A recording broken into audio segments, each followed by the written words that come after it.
ሰላም ጤና ይስጥልን ክቡራን ተመልካቾቻችንና አድማጮቻችን ዘውዱ መንግስቴ ነኝ ከዚህ ከአገር እንግሊዝ። አሁን የዘውዱ ሾው አጫጭር ዜናዎችን አቀርብላችኋለሁ፣ አብራችሁን ቆዩ። በቅድሚያም እርሶቹን ነው። የክርስቲያኖች ደም ምላሽ አገኘ። ፋኖ ከፋፋዎችን አስጠነቀቀ። የጸጥታ ኃላፊውም ተገደሉ። የዩኒቨርሲቲ ተማሪውም ሞቶ ተገኘ። የኮሚሽኑ ገበና ተጋለጠ። ህገወጥ አዘዋዋሪውም ተላልፎ ተሰጠ። አሁን ወደ ዝርዝሩ እንሄዳለን። አብራችን ቆዩ። በቅድሚያ ከፋኖች ዜና እንጀምራለን። የልጅ ኢያሱ ኮር አሃዶች በጥምረት አምባሰል ላይ በርካታ ግንባሮች ባደረጉት ተጋድሎ ታላቅ ድል አስመዘገቡ። ልጅ ኢያሱ ኮር በሁሉም የአምባሰል አካባቢዎች በበርካታ ግንባር የብልጽግናውን ሰራዊት የፋኖን ይዘታዎችን እቆጣጠራለሁ በሚል ቅዠት የማጥቃት እንቅስቃሴ እያደረገ ያለ ቢሆንም በልጅ ኢያሱ ኮር ስር የሚገኙ ክፍለ ጦሮች ከባድ ትንቅንቅና ተጋድሎ አድርገው በመመከት መልሶ ማጥቃት በማድረግ ከባድ ሰብአዊና ቁሳዊ ኪሳራ በማድረስ ወደ መጣበት መልሰው ድል አስመዝግበዋል። ምኒልክ ዕዝ ልጅ ኢያሱ ኮር 23ኛው ክፍለ ጦር ከጊሸን ወደ ደልባና ጀግዶ ለመቀሳቀስና ለመቆጣጠር አስቦ የማጥቃት ውጊያ ቢከፍትም በመከላከል ብሎም መልሶ የማጥቃት በማድረግ ድባቅ መጥተው ወደ መጣበት እንዲመለስ አድርገውታል። በሌላኛውም ግንባር መነሻውን ከውጫሌ ከተማ ከማርዬ ያደረገ ጠላት ያለ የሌለ ኃይሉን ተጠቅሞ ወደ ድብል በምድር በመካናይዝድና ታንክና በመድፍ ታግዘው በሰማይ በአየር ኃይልና ድሮን ታግዘው ማጥቃት ቢያደርግም በአራተኛው ክፍለ ጦር ድል ድባቅ እየተመታ እንደሚገኝም አክለው ገልጸዋል። የፋኖ አመራርም በትግሉ ላይ ያለውን አቋም እንዲህ ሲል ገልጧል። ከቤታችን ማንም ቀስቅሶ አልወጣንም፣ ልንታገል ይወጣንን። የአማራን ሰቆቃ ገፍቶን ነው፣ ስለታረድን ስለተጨፈጨፍን ነው። እኛ ሌላ ምንም አይነት ዓላማ የለንም። ምናልባትም መንግስት አቅም አንሶት ከሆነ ብለን ልናግዘውም ተነሳን። ዞሮ ግን ወደ ላያችን ላይ ሲመጣ መንግስት እንደሚያስጨፈጭፈን፣ መንግስት እንደሚያሳድደን አወቅን። በመላው ሀገሪቱ የሚደረገውን ትርምስ፣ የሚያልቀው ህዝብ፣ የሚቃጠለው ከተማ፣ የሚወድመው ንብረት፣ የሚዘረፈው ባንክ በመንግስት ትዕዛዝ መሆኑ ዛሬ ተረድተናል። ይህን ጸረ አማራና ጸረ ኢትዮጵያ ኃይል ልንታገለው የወሰንነው የመከራችን ምንጭ አገዛዙ መሆኑን ስላወቅን ነው ሲል ነው የአማራ ፋኖ ህዝባዊ ድርጅት መሪ አርበኛ መከታው የገለጸው ወደ ትግሩ የገባበትን ምክንያት። ይህ በእንዲህ እንዳለ ለመከፋፈል ልዩነት ለመፍጠር የምትሯሯጡ ተጠንቀቁም ብለዋል ፋኖቹም። የአማራ ፋኖ ሸዋ ፋኖ እዝ አመራሩ አብደላ እንድሪስ አብዱ ወሳኝና አስፈላጊ ምላሽ ሰጥቷል። ለከፋፋዮች በአማራ ስምና ጭምብል የተቋቋማቸው ማህበራት ምላሻችሁን ይጠብቃል። ቁልብጭ ባለች የሸዋ ስልጡን አማርኛ ከዚህ በታች ጥያቄውን አቅርቧል። ሲደረግ የነበረው አጋርነት ወይስ የልዩነት ስፖንሰርነት ሲል ነው የፋኖ አመራር አብደላ እንድሪስ ጥያቄውን የጀመረው። ሸዋ ላይ ወንድሞቻችሁ ፋኖች ልዩነት ውስጥ በነበሩበት ወቅት ከኛ ጋር ከጎናችን የቆሙ ሚዲያዎች፣ ማህበራት እንዲሁም ወንድሞችና እህቶቻችን አንድነት ብቸኛ መዳኛ መንገዳችን ስለሆነ ልዩነታችንን በውይይትና በሰጥቶ መቀበል መርህ እየፈታን ጥፋቶቻችንን በምህረትና በይቅርታ በመሰረት ጀግኖች ሰማዕታት የተሰዉለትን ዓላማ ለማሳካት ከጫፍ ደርሰናል ስንል በልዩነታችን ሰሞን ከሁለትና ሶስት ተካፍላችሁ በሚዲያና ፋይናንስ ያልተለያችሁን የአንድነቱ ዋዜማ ላይ ስለምን አፈገፈጋችሁ? ለአንድነታችን ስንተጋ ፊታችሁ የጨፈገገበት ከአሁን ቀደም ሲደረግ የነበረውን ስመ አጋርነት ወይስ የልዩነት ፈጠራ ስፖንሰርነት ብለን ለመጠየቅ እንገደዳለን። ጊዜ የሚፈታው ለጊዜው ትተን በጥንቃቄ መርምረን የምንደርስበትን የልዩነት አጋርነት ከጠላት ሰልፈኝነት ለይተን አናየውም። አሁንም ቢሆን በአንድነታችን ለምናደርገው ጥረት ከጎናችን ልትቆሙ ይገባል። ካልፈቀዳችሁ ግን ዝምታን መምረጥ ነው የሚገባችሁ። አሁን አማራው አንድ ሆኗል። ልዩነት በፍጹም ሊኖረን እንደማይችል ልታውቁ ይገባልም ብለዋል። የመከላከያ ኃይል እየፈጸመ የሚገኘው የሽብር ተግባር ተጋለጠ። ከታህሳስ 17 2018 ከንጋቱ 12 ሰዓት ላይ ነው ከተሌላ ከተማ አቅራቢያ አዲስ ዓለም ቀበሌ አንዱ ዓለም የተባለ ባለ ባጃጅ በጠዋቱ ተነስቶ ተራ ለመያዝ ደፋ ቀና እያለ ባለበት ነው ንጋት አሸባሪው ቡድን ባጃጁን በማስቆም ልጁን ረሽነው ባጃጁን ያቃጠሉበት። የምንታገለው ላለመጥፋት ነው። ሰርተን እንዳንኖር ወጥተን እንዳንገባ ስለተከለከልን ነው። ሊነጋ ሲል ይጨልማል። እንበርታ። የብልጽግና ስርዓተ ቀብር በቅርቡ እንፈጽመዋለን። ይህ ሊታወቅ ይገባል። አማራው በየጊዜው እንዲህ አይነት ግፍና በደል ተሸክሞ የሚጓዝበት አንዳችም ጉዳይ አይኖርም ብለዋል። ፋኖቹ እየደረሰ ያለውን ግፍ በተመለከተ ህዝቡ ከጎናቸው እንዲቆምም ነው ጥሪ ያቀረቡት። የጸጥታ ዘርፍ ኃላፊው ተገደለ። የሀርቡ ከተማ አስተዳደር ጸጥታ ዘርፍ ኃላፊ ነው አቶ ሁሴን መሐመድ መገደሉ የተገለጸው በአማራ ፋኖ ብሔራዊ ኃይል ምስራቅ አማራ ቀጠና ምኒልክ ዕዝ የልጅ ኢያሱ ኮር አሃዶች ሰሞኑን ከአልቡኮ ወረዳ እስከ ጉጉፍቱ ድረስ የዘለቀውን ከባድ ተጋድሎ በማድረግ ታላቅ ድል መቀዳጀታቸውን ነው የታወቀው። በዚህም በርካታ የወረዳ ካድሬዎችና ወታደሮች የገደሉ ሲሆን ከነዚህ መካከል የሀርቡ ከተማ አስተዳደር ጸጥታ ቢሮ ኃላፊም እንደሚገኝበት ታውቋል። ለራሱ ሻለቃ የሚል ማዕረግ የሰጠው የሀርቡ ከተማ አስተዳደር ጸጥታ ቢሮ ኃላፊ አቶ ሁሴን መሐመድ በከተማው ጸጥታ አባላት ጋር ሆኖ በአልቡኮ ወረዳ በተደረገው ውጊያ መከላከያ ሰራዊቱን መንገድ እየመራ ባለበት ሰዓት ነው በፋኖ እርምጃ ተወስዶበት ህይወቱ ያለፈው። የሀርቡ ከተማ ጸጥታ ዘርፍ ኃላፊ መገደሉን ተከትሎ የከተማ አስተዳደሩ ባወጣው መግለጫ የከተማ አስተዳደራችን የጸጥታ አመራር የሆነው ሁሴን መሐመድ በአልቡኮ ወረዳ በተደረገው ውጊያ በመገደሉ ከባድ ሀዘን ላይ ወድቀናልም ብለዋል። በሰሜን ሸዋ ዞን የድሮን እንቅስቃሴ መስተዋሉ ተገለጸ። በደብረ ብርሃን በሁሉም የሰሜን ሸዋ ወረዳዎች ከንጋቱ 12 ሰዓት ጀምሮ እንዲሁም ኤፍራታ ግድም ወረዳ በሁሉም የገጠር ቀበሌዎች ከሌሊቱ 11 ሰዓት ጀምሮ ነው የድሮን ቅኝት መካሄዱ የተገለጸው። ስለሆነም በአካባቢው የምትገኙ የፋኖ ታጋዮች ጥንቃቄ እንድታደርጉም መረጃው ይድረሳችሁ ተብሏል።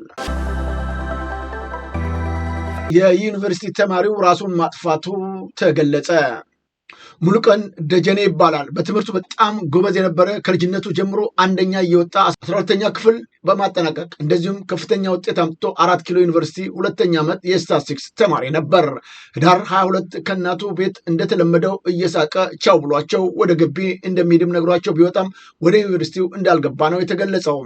ብዙ ጓደኛ የሌለው ላይብረሪና እናቱ ቤት በስተቀር ወዴትም መሄድ የማይወድ ሙሉቀን ምንም ሳይናገር ምን እንደሆነ ሳይታወቅ ነው ለቀናት ድምፁም ሆነ አካሉ ድንገተኛ ጠፍቶ ቤተሰቡንም ግራ ያጋባቸው። ህዳር 3 ቀን የካ ጫካ ውስጥ አግኝተው ምንም አይነት መረጃ ስላላገኙ ህዳር 7 እንደቀበሩት ነው የተገለጸው። ይህ በትምህርቱ እጅግ ከፍተኛ ውጤት እያመጣ ዩኒቨርሲቲ የገባው ተማሪ አሟሟት ጉዳይ ብዙዎቹን እያነጋገረም ይገኛል። መረጃ በሚከለክሉ ኃላፊዎች ላይ ከፍተኛ እርምጃ እንዲወሰድ ተጠየቀ። በመረጃ ነፃነት ረቂቅ አዋጅ የተቀመጠውን የቅጣት መጠን ከ20 ሺህ ወደ 150 ሺህ ብርና ከዛም በላይ ከፍ እንዲል የኢትዮጵያ ብዙሃን መገናኛ ምክር ቤት ነው ጥያቄውን ያነሳው። መረጃዎችን በሰነድ መስጠት ሳይቻል ሲቀር ኃላፊዎች በቃለ መጠይቅ ተጨማሪ መረጃዎች እንዲሰጡ የሚያስገድድ አንቀጽ በአዋጁ ላይ መስፈር እንዳለበትም ምክር ቤቱ አሳስበዋል። ምክር ቤቱ ይህንን ጥያቄ ያቀረበው የመረጃ ነፃነት የአዋጅ ረቂቅን በተመለከተ ነው።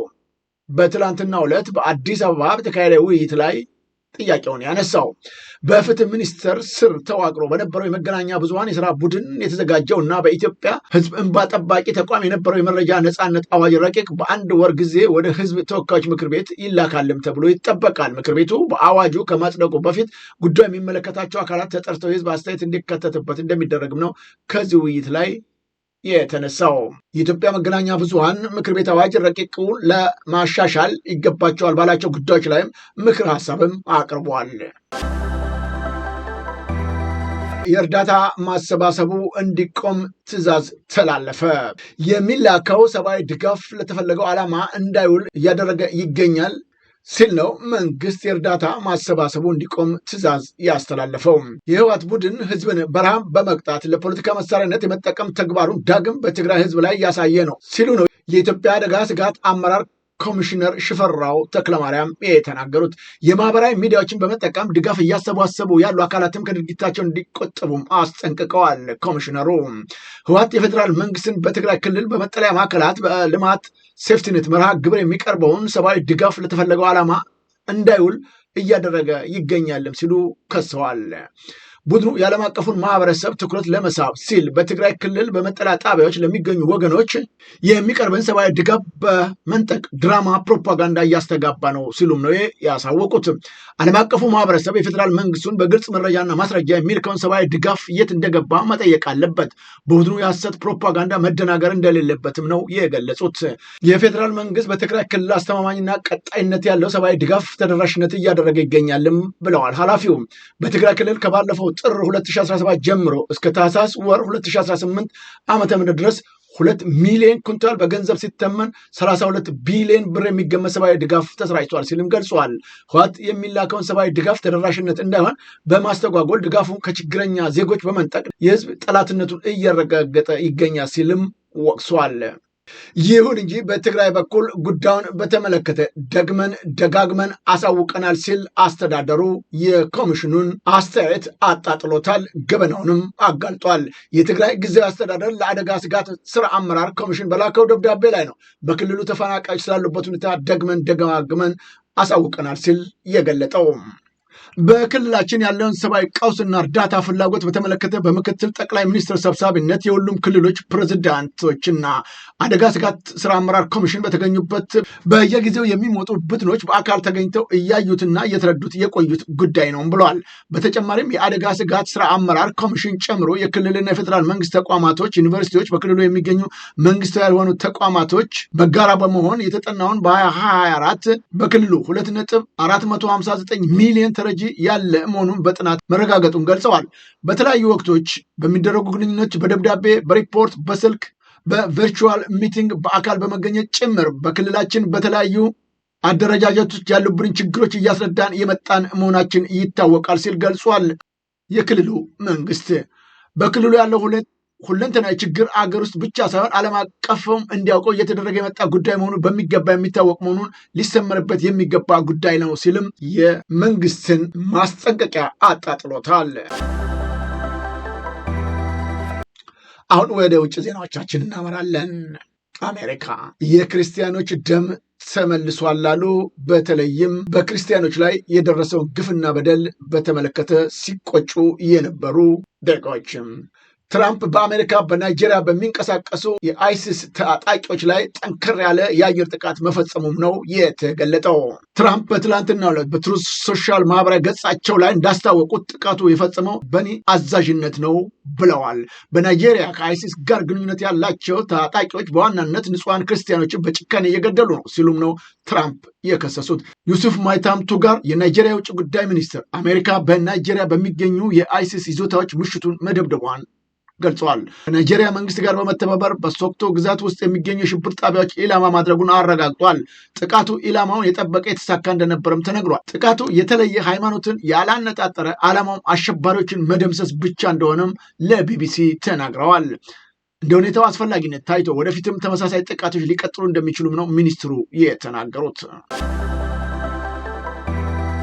በመጨረሻም በህገወጥ የሰዎች ዝውውር ሲፈለግ የነበረው ኤርትራዊ ለኒዘርላንድ ተላልፎ ተሰጠ።